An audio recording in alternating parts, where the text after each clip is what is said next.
Welcome to the happytans podcast, where you will learn everything you need to know about running a successful sunless tanning business. We will interview some of the industry's top business owners to find out how they took a passion and turned it into a prosperous business. And here's your host, Grant Conscious.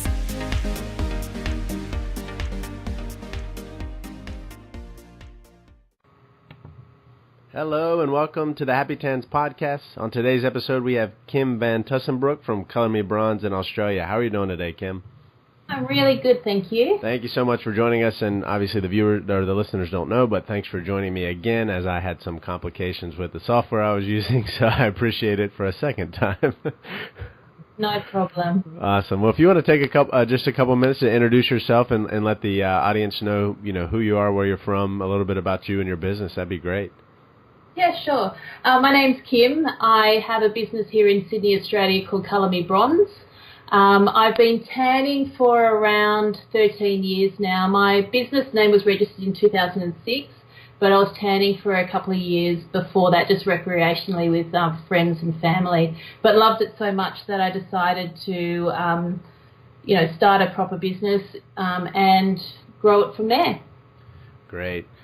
So you've been in it for quite some time. Obviously, it's probably changed a lot for you over the last few years, and we'll get into some of that a little bit later. But yep. I really like to touch on a couple different points in your business and to give people perspective on the roller coaster ride that is entrepreneurship and owning your own business. So if you want to think back over the last 10, 11 years that you've been in business and kind of think of one time in the business where it was your lowest moment for you and your business so far, and just kind of take us there and share that story with us, that would be wonderful. Sure. I mean, business, it's not business if you don't have your ups and downs, and I think every down that you have, you actually learn from it. So as long as you can learn from either a mistake or a low point, then you're always going to turn it into a positive. That's the way that I think. With spray tanning, there was one time that I had which, nearly made me stop spray tanning altogether, and it was just an incident that I had with a male client. I run my studio from a home studio, and it's a really beautiful home setup. But, at that point in time, I wasn't really, concentrating on taking, all the information down that I should have. And I was actually working full-time at that point in time and doing my spray tanning part-time. So I was answering calls when I was working in my full-time business, and, I had to do it sneakily, so I wasn't taking all the information that I needed to. Didn't grab this guy's number, didn't grab this guy's name. I just knew what time he was coming. And it just happened to be a really bad appointment. I won't go too much into it, but I had to inform the police about it, and it was actually quite scary to the point where I didn't want to, I was too scared to accept male clients for quite some time, and I was even scared to accept new female clients because I didn't know whether it would be that male coming back or him pretending to be a female. So that was a really, really bad point in my business. I eventually got over that and, have gone on since. But it's something that, when I'm teaching people, I tell people to make sure that they're getting all the information that they can when they're taking bookings, and just to be really careful, especially if they're a female and living at home on their own, or they're going to mobile appointments on their own as well. They just need to be really careful. Yeah, definitely, and that could have obviously easily deterred you. I mean, that's something where you don't feel safe, and it's a job and something you're doing and you love doing, so to have that feeling of uncertainty there, especially in that situation, is definitely something that would make you question the business, and obviously taking male clients again and things like that. And with the with the rise in social media and technology, at least now you can do a little bit of background checking through ways that online, at least if the people are online, which most people are, so you can find some information. But always, and I'm sure that you'll say this, is always be careful, protect yourself. Obviously, none of that money is worth any of your safety or anything like that. So that would be number one tip. Always would be to make sure you're safe. Yeah, definitely. I mean, now with male clients, I try to get all their details, and I actually try to get them to prepay. doing that means that they're prepaying through PayPal. So if the, worst case scenario, if something did happen, then, all their details would be logged in the system anyway.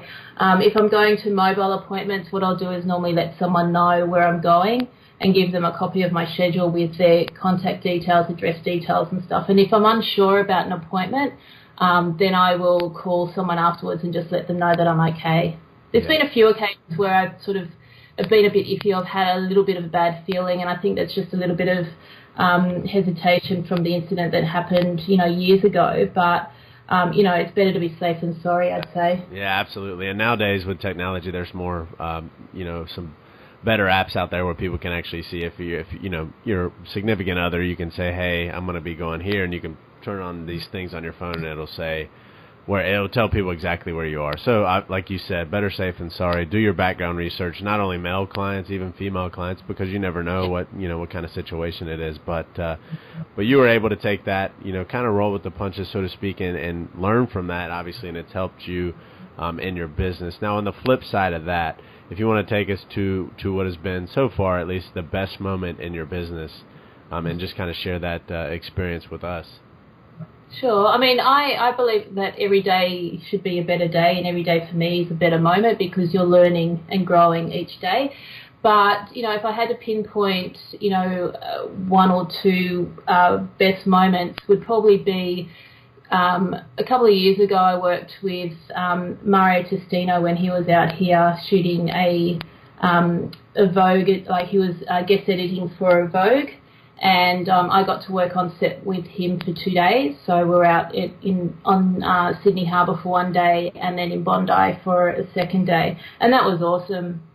I've also had the opportunity to work with quite a number of other celebrities as well. And on the other side, when I've just started doing competition tanning as well, so I've been just had my first international trip to Phuket to spray tan at an international bodybuilding competition, and I'm heading to where am I going? I'm going to Bali in October as well.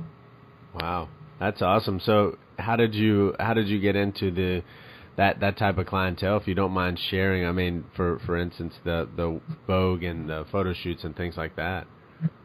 I was really lucky. I spray tan. I do a lot of spray tanning for the top modelling agencies here in Sydney, and they contacted me through Google. They found they Googled spray tan Sydney, and I came up near the top, and that's how I had the initial call. And because after doing several tans with them and they were getting such positive feedback, they started booking me for pretty much nearly every gig that they had, and their top end models as well.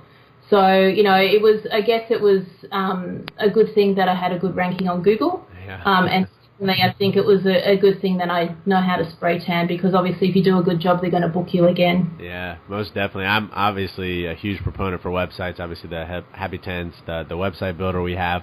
Lots of times people think that maybe I'm just trying to sell it, but I truly believe in the value of it and how much it can mean for your business. And obviously, ranking good on the searches is one of the most important things for your website. And like you said, that not only helped you get in there, it's obviously grown your network because they're going to keep referring you on. So it's like a compound effect, but you had to be there in the first place. So a good thing you went. I'm sure when you started your business too, you got your website up and running, as soon as possible to get it up there. So that's important too. That was the first thing that I got. I actually spent quite a lot of money on my website. That's where a lot of my money went. I had someone do it professionally. I know it's a lot easier these days to get, cheaper websites done or free websites done that actually work well. But I worked with a design company that, specifically did my website, and they did all my SEO to begin with as well. So right from the get-go, I was pretty much ranking, first page with my business, and I was really lucky. Yeah, that's awesome. And what a good investment for you. Obviously, it's probably paid itself off in tenfold and plus probably even more than that. So, like you said, the advances in technology have definitely helped to lower the cost for people, which is great, but they still need to make sure that they're investing in something that's actually going to help them, rank well and grow their business. So that's definitely important for people to look into. But nevertheless, that was a good way for you to get your foot in the door, so to speak. Definitely. Absolutely. So if you had to think back to about 10 or 11 years ago, Kim, when you were just starting your business, do you actually remember how you got your first paying customer? Yeah, it was before Facebook. So online, I logged into a lot of the free classified websites, and I just put my details up on there, and that's how I got my first client. I was lucky as well because I spray tanned friends and family for about a year or a year and a half before I even took on a paying client. So a lot of those came across as paying clients once I officially started my business. But my first official person that was, non-related to me was through a free classified ad on the web. Yeah, definitely. I've heard stories of that, and in the United States. I'm not sure if they had it there in Australia, but Craigslist and things like that, and people were using these classified ads back in the day. Probably still people using them today to get customers. So it's interesting to hear. And I like you telling the story there, saying you spray tan family and friends for a year to a year and a half. So a lot of people, go get their training, and immediately, obviously, they want to jump into business and start getting paying customers, but there's a lot of time invested there to kind of perfect your technique and your business and all that. There's a lot. And did you wait a year to a year and a half because you were working the other job, or was it because you wanted to be, 100% comfortable with what you were doing? It was a little bit of both. I mean, I was working as an executive assistant, so that's for the managing director of a company, so it's quite a high-end and quite a hard job with significant hours, but I really wanted to make sure that I had my technique down pat, and I was confident with, I knew everything, and I knew how to answer every question properly without hesitation, and that I sounded confident enough. So, it's really, really important on that first impression to make sure that you know what you're talking about so that the clients feel at ease. And then that way, if they're happy with you and they think that you know what you're talking about, then they're going to be more than likely be happy with the spray tan result as well. I mean, I'm going to do fantastic spray tan anyway, but it just gives them that added bonus of knowing that you're going to do a good job. Whereas if you're a little bit hesitant with your spray tanning, they can potentially pick up on little things or pick on little things that they may not necessarily do if they were confident in you in the first place. Yeah, most definitely. I think people maybe overlook that aspect sometimes, the understanding of the products and everything in the process, and making sure that you're 100% comfortable with what you're doing so that people feel that they're in good hands. And we've all been in the situations, not in spray tanning, but maybe in other situations where we're going somewhere and you can just tell somebody's new or they don't trust themselves. They're just not as experienced as, they may need to be. So you can just sense it. I don't know. It's interesting to do that. But in this situation, obviously, you're talking about something that's being applied to the skin. You're talking about seeing people in a very vulnerable state. So being able to, kind of diffuse that a little bit by having that confidence and understanding, and then that probably helps to ease the situation a little bit. Yeah, I mean, I'm that type of person anyway. I'm not the type of person that will just accept an answer because they've told me. I need to know the underlying reasons why, things happen or why they're that way. So I'm always researching online. If I'm not spray tanning or I'm not doing my marketing, I'm always researching and learning. It's the same as when I did my 3D and 4D HD tanning. I studied anatomy and physiology just to get to know the muscle movement, so I knew exactly, how to do the definition for those type of spray tans. Yeah, that's great to hear, and the dedication obviously shows in how your business has been successful so far. So that's great to hear. I mean, a lot of people want to get in. I just want to be a tanner. I just want to do this, but you obviously have the passion and desire to be more than just a tanner. You want to be the tanner, the best tanner, all that kind of stuff. So that's good to have as a mindset, because it obviously pushes you and helps you become even more successful. Definitely. I mean, I was a real science geek at school, so the science behind spray tanning really, really fascinates me as well. So, the way that, solutions are formulated and the reasons why ingredients are placed into the solution and their functions, has always interested me over the years. So, I did a lot of study on that aspect as well. So it's kind of, conjoined together now with my business, and I guess it's just made me, that little bit more knowledgeable than, my local competitor who, Sure. Just the spray tan and that's all she wants to do. Yeah. Definitely, and that's important. And I think that people that are using these products should get that information from the manufacturer or whoever's providing the solution, because you want to know that, and you should want to know that, because you're obviously applying that to people's skin. So it's good to know as much as you can and to have that knowledge. And I know Haley Staples from interview number 3 on the podcast. She said when I asked her what the most important thing she did for her business was, she said just understanding the products and knowing them inside and out, so people could tell that she knew what she was doing and felt comfortable, and that helped her grow a successful business in Southern California. So that's great to hear from you as well, Kim. Yeah, definitely. I mean, I think it's really important for spray tanners. If I can give some spray tanners advice, I think it's really, really important to get to know your products and get to know the ingredients that are in your products. Firstly, because if in the worst case scenario there's an allergy, and they mention that they're allergic to a certain ingredient. If you know the ingredients in your products that you're using, then you're going to pick that up before you potentially spray it on them. And also, I think it's better the more that spray tanners know about products and the ingredients, the more that they can converse that to their clients as well. Yeah, and in that case, obviously with the allergic reaction, you obviously always want to be careful for that. But if somebody comes back and has some kind of complaint or some kind of pushback or some kind of question, and you actually know the ingredients inside and out, then if they say, hey, this is what happened, then you can say, oh, I know it could be X, Y, or Z, and that's it's one of those 3 ingredients or something like that. So knowing the ingredients and products inside and out is very important. Exactly. Definitely, Kim. So over the last 10 or 11 years of your business, how have things changed for you on a daily, weekly, monthly basis as far as what you actually do? It sounds like obviously you're still actually performing spray tans, but what else has changed for you? Do you have people working for you? Is it just you in your business still? Well, I started off, as you know, I started off doing this part-time and I was working a full-time job. Then when it got to the point where I was just getting overwhelmed with bookings and it just became too much to do 2 jobs, I decided to let my full-time job go and do spray tanning full-time. I mean, at the same time as that, I was formulating and releasing my own spray tan solution range as well. So, from the start of when I started years ago, just doing the spray tans and then growing to now, it's been a slow development, but it's been a great development. And the biggest peak of development has been over the last 2 years when I've actually been able to do this full time. I just wish that I'd jumped in a lot sooner and had more faith in myself and more belief in myself, because I wish I'd done this 5-6 years ago instead of doing it 2 years ago. Sure.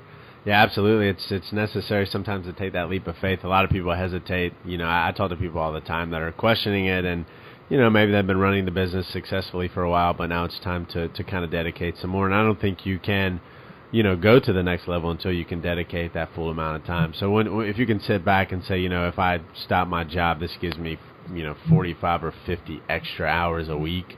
And this is what I've done so far on the side as a side gig or side hustle or whatever it was, then you can kind of assess that and say that gives me, 50 extra hours a week, 200 extra hours a month. Like, what could I do with this? There's a lot of opportunity out there for you. Yeah, definitely. And I think it's not so much giving you more time to actually do spray tans, but it gives you more time, to work on the behind the scenes. So it's, keeping your website updated, it's doing the marketing, it's doing all the advertising and all the really important, and the networking and all the really important parts of the business. Spray tanning isn't just chucking a spray tan gun in your hand and you're spray tanning a client. There's so much more when, you're running a business on your own to make sure that it is successful. So, as I said, there's all the marketing, there's all the advertising, there's, so much more to it. Absolutely. Good point. Thanks for touching on that. Obviously, the actual tanning would probably be, for you, like, what percentage of your actual time is spent on tanning versus the rest of the time you're working on the business? Do you know? Is it like 70-30, like 70% working on the business, 30% doing the tans? I mean, at the moment, it's probably, because we're in our quieter months, it's probably about 30% doing my spray tanning and 70% working on the rest of my stuff. And my hours are actually quite long. Like, I can be working anywhere from 7-8 in the morning through to 2-3 o'clock in the morning, and that's because, like, I've got a distributor for my spray tan solution range in the US, And, because of the hours, I have to actually, be up later so I can converse with my distributor and other people that are interested in my brand, at late times of the evening and early morning. So, I do spend quite a lot of time on that. And if I'm not spray tanning, I'm definitely doing work. So, I'm either, contacting clients or, looking through my, doing marketing or doing advertising and that kind of stuff. So, yeah, it's never ending. I could be working 12, 14-hour days. Sometimes it was 16, 17-hour days. Yeah. Just to keep everything going. Definitely. That's often overlooked for people to, when they're not actually busy spray tanning. Like you said, 30% of the time you're actually tanning people. 70% of the time you're doing other things, marketing, advertising, networking.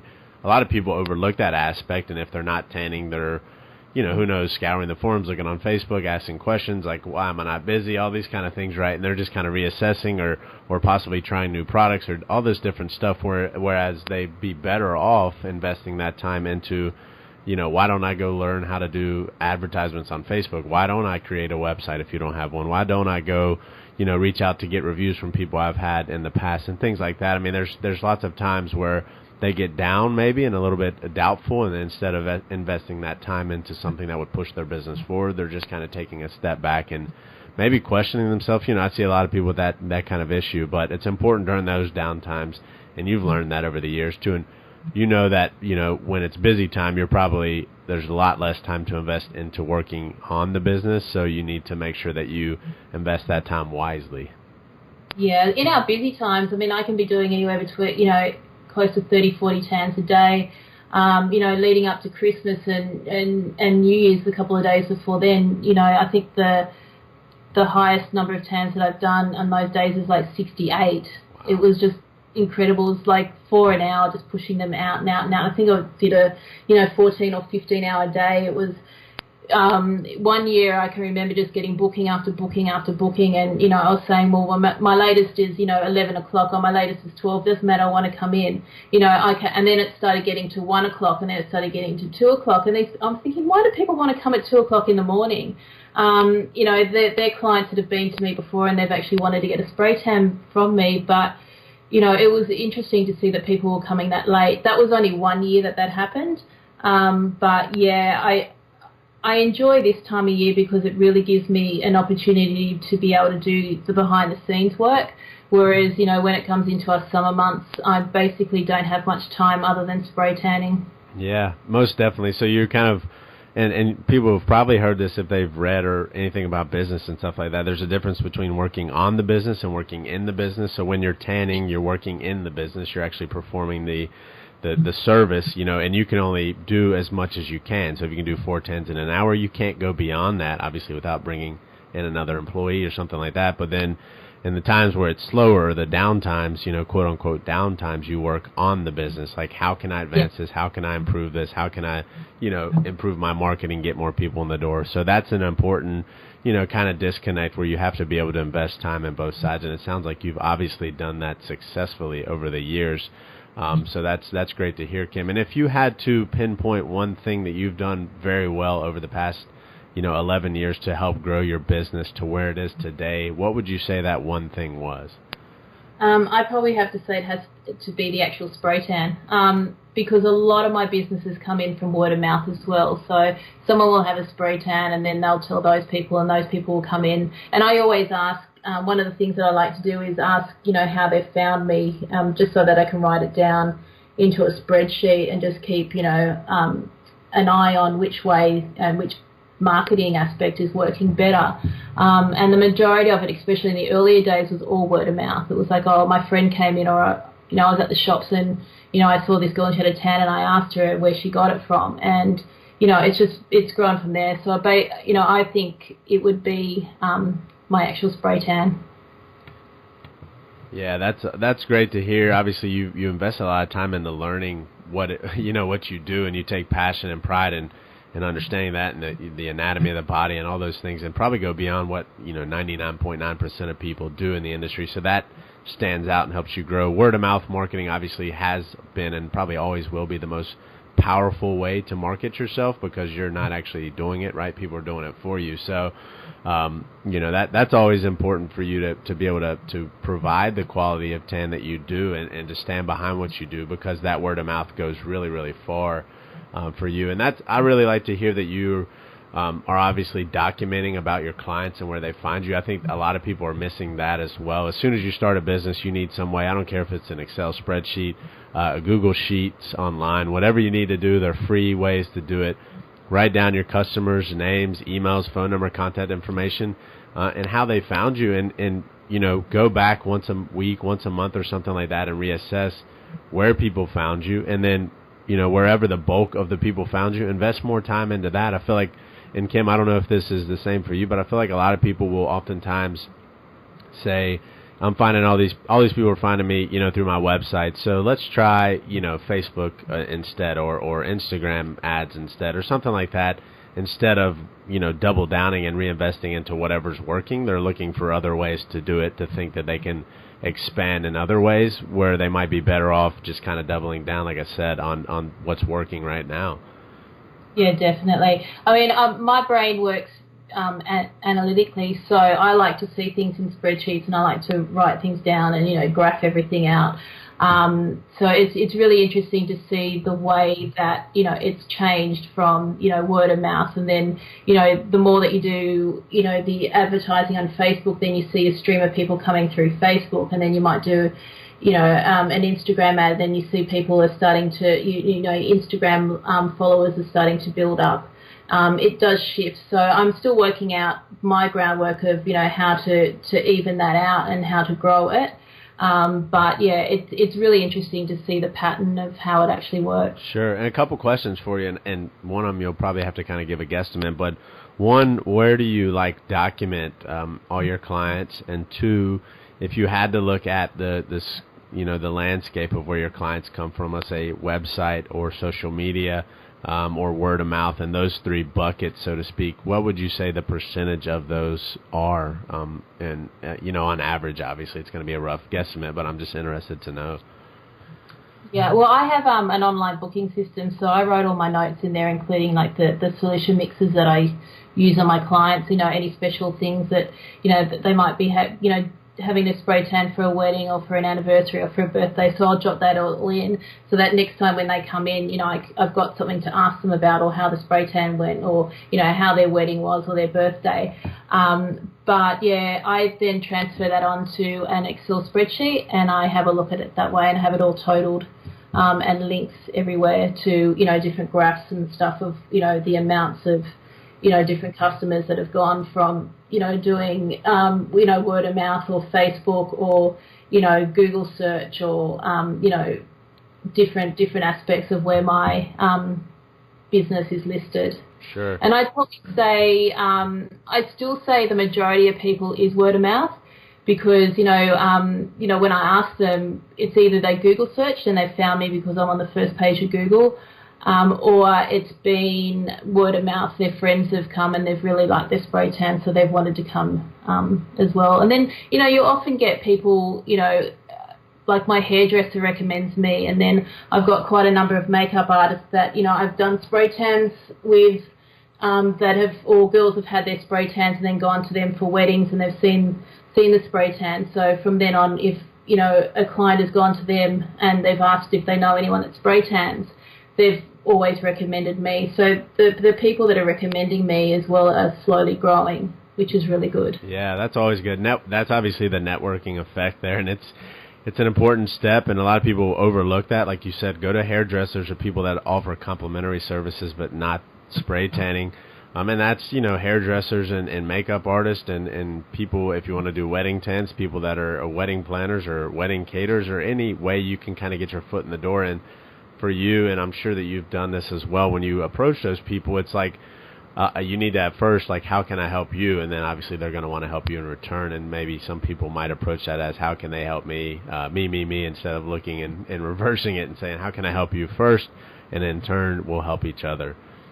Yeah, definitely. I actually spray tan my hairdressers and the other people in that hairdressing salon for a while, because again, they're a walking advertisement for your business. So Absolutely. people ask, where did you get your spray tan? Oh, this person did it, or Kim did it. So, it's a good way to look at things. And even I've branched out and I've got 5 ambassadors now that have got quite a lot of followers on Instagram. So, doing the free spray tans for them on a weekly basis has really helped as well. Yep, like you said, walking advertisements, I think that's often overlooked, doing a free tan for a hairdresser, somebody that's obviously coming in contact with, who knows, 10 to 15 women probably per day.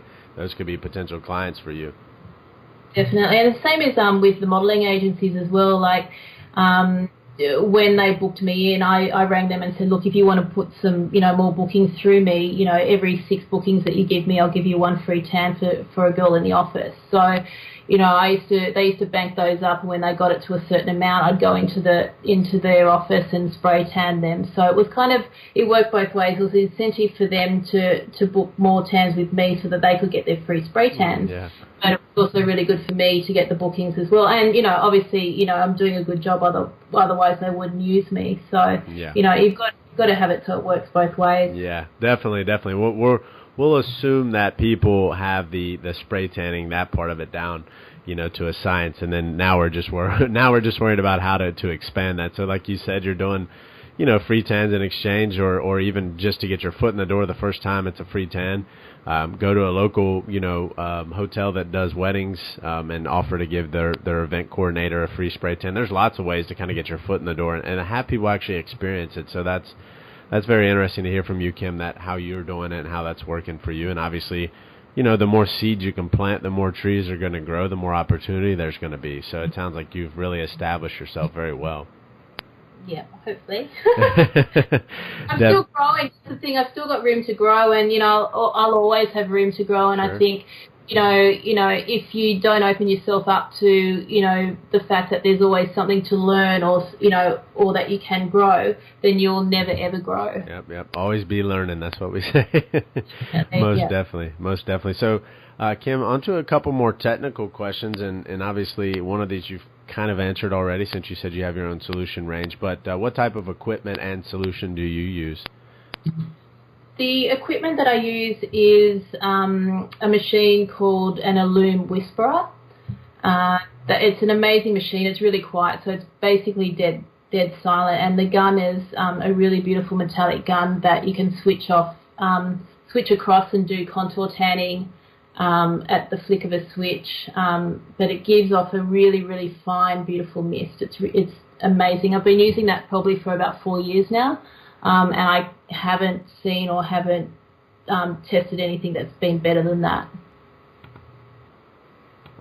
Very good. And that machine, we had talked about this on the previous interview. Obviously, other people don't know. I think that might only be available in Australia. I actually think that it is available in the US. Okay. I'm pretty sure I saw that it was, but I should have looked it up between last time and this time. Didn't think of it. But, no worries. I'll look it up, and if it is available, if it is available, I'll put it in the show notes so people can. Yeah, there are machines that are very similar. Okay. And I've seen the same gun that I use, but it's called it's called something different in the US as well. Sure. But there are machines out there that are very, very similar. I used to use the Fuji machine, which was the same shape as the one that I'm using, but it was a little bit too noisy for here. So that's why I opted for something that was completely silent. Got it. And obviously the type of solution you use, I'll let you kind of pitch that for a second since that's your own product. Yeah. I use my own. I've got my own range, Colour Me Bronze Professional, which has now been out for just under 2 years. It was in development for about a year prior to me releasing. I'm really, really proud of my solution range. I think it's something that's a little bit left field to what was out at that point in time. No other brand had a full range of different base colours. So like I have a green, a blue, a red, a chocolate, and now a violet base as well. And the solutions were manufactured and formulated so that you can mix the different solutions together and create different base colours and different tones for each individual client. So you can really do a full analysis of the client's skin tone and undertone, and then mix a colour that's specifically for that particular client. Yeah, that's very interesting, and I'm assuming for people that haven't used that, maybe have used a product that's one base color, and they just picked a different percentage or level or whatnot. For somebody that would be switching to the Color Me Bronze professional range, would they need to have, is there some kind of training or something? Because it might be a little scary for people to have to figure that out for every person. That'd be another thing for them to maybe question. So do you guys obviously provide information and training on how to do that? Yeah, definitely. I've now got a distributor in the US as well, and we both hold webinars. So the webinars go for about 90 minutes, and we do that quite regularly for all the new stockists that come on board. And we go through everything. So we go through how to tan, tail, or mix the solutions, the different base colours and which skin tone and undertone that the base colours are best suited for. And we basically just go through everything there is to do with the brand. So there is a significant amount of training that is given out prior to spray tanners using the solutions. Very cool. So that's awesome. I'll link that, whatever information you want to share with me, Kim. I'll link that, obviously, a connection to the U.S. distributor, Elisa, and then whatever other information you want to provide, we'll drop that in the show notes. So if people have any questions, you can just go over to the happytans website and grab that information. That would be awesome. Yeah, thank you very much. Absolutely, absolutely. Kim, when you first started out, did you go through any training or certification programs? There might not have been anything available back then when you started, or did you just jump right into it? I originally started spray tanning because I was one of these people that sat in the sun, with baby oil all over me on a silver sheet on top of my cubby house that had corrugated iron. And I was out in the sun pretty much all day, every day when I was younger. And I ended up with second-degree burns one time and was instructed that it'd be best that I didn't sit in the sun. So I then looked for an alternative way of getting colour, and that's how I actually was first introduced to spray tanning. When I was working full-time, there was a lady at my work that actually did spray tanning, and she suggested to me that I should look into doing it. So she was the first one that introduced me to spray tanning. She set me up with my first machine and my first products, which happened to be from the US that I used to import in. And that's basically how I started. I didn't have official training from her, but then obviously as I took on other brands and as my business grew and I decided to look at what else was out there, I had brand training by 2 other brands, which it gave me a lot of insight. But my technique is completely different to what I was doing when I first started. Sure. I kind of developed my own technique of spray tanning, as I said, which is a lot different to what I did years ago. Yeah. There really isn't. There wasn't really any certification or official certification back then. Now there is. There's you can do national accreditation here in Australia, which is an additional subject which you can do, and you can get national accreditation. I have that section attached to my training program. So if people decide that they wanted to go for the national accreditation, then they can do that extra step and get their formal certificate for that. Okay, and what? Just curious, what does that entail? Is it a hands-on thing, or is it like a written test for the accreditation?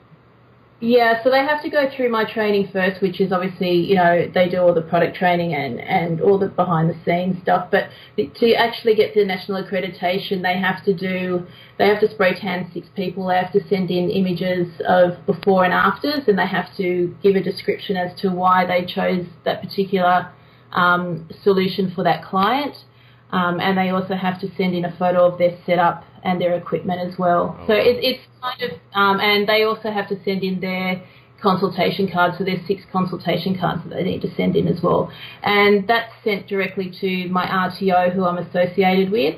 That's a registered training office, and they're the ones that officially give the national accreditation. Wow, that does not sound like anything that they'll ever do in the United States. That just sounds like, it'd be interesting to see how they do. Obviously, there's always talk around that. It just seems like, I don't know, it seems like that's a lot of, that's great to hear they do that. That's a lot of hands-on. Obviously, the pictures and assessing all that would take a lot of time. So I didn't mean that in a bad way. I just seem like the United States, that they don't regulate a lot of stuff, so I don't see that anytime soon. That's a lot of personal time for somebody to sit there and assess all that information for one person. So definitely. Well, and my RTO is actually looking at getting an international license. So as soon as that's ready, then spray tanners in the US will be able to do our national accreditation and get that certificate as well. But yeah, we're looking at that. I think it takes them about 18 months to get that, and I think we've probably got about another 8 to 10 months to go before they look like they'll be getting that license. Oh, awesome. So that's something in the future. Yeah, definitely. You have to let me know how that goes and turns out. That's interesting to hear. It's great to hear it's regulated, obviously. I think that there needs to be some type of regulation. Obviously, if you look anywhere, at least in the United States, there's tons of, you can find a quote-unquote spray tan certification down the road anywhere from people that think they know how to train and things like that. And some of it is more techniques, related. I call it training more than certification because there's really no certification. Thanks. We're back recording. We dropped there for a second, but we were just talking about the training and certification and how that's been, how it's different, obviously, for you versus here in the United States, and how we really don't have a board that certifies. There's tons of people that offer it and things like that, but it's really important to see the difference in the training certification and how you guys do it, but also you kind of touched on how your technique has obviously changed and evolved into your own thing over the years, and everybody needs to realize that that's going to happen no matter where you get training, no matter if it's the best technique in the world. You're going to adjust to something that's comfortable and works for you, and it sounds like you've obviously done that over the years, and I'm sure it changes all the time for you.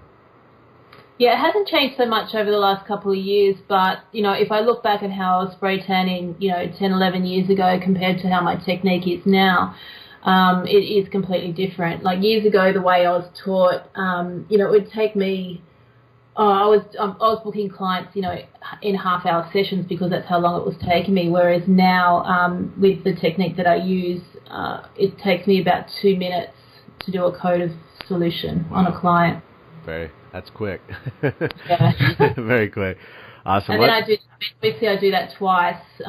So, you're looking at about 5 or 6 minutes all up, of spray tanning out of the 15-minute session. Yeah. Well, that's cool to hear, and obviously it changes over the years. Nothing's going to get you there other than experience. So obviously jumping into that eventually, training and certification, a good way to kind of get your feet wet and get some kind of foundation, but from there you'll kind of cater towards your own needs and figure out a technique that works for you. Definitely. Absolutely. Well, Kim, I'll go ahead and wrap this up with a final question. I like to touch on this to hear, kind of what people have to say. So if you had to write a letter today, we're recording this on August 8th, to yourself 11 years ago when you were just starting out, what would you say? I'd tell myself to go forward, make sure that you stick with the spray tanning industry, put your head down, bum up. Don't listen to those people who said that I could never do it, because I can.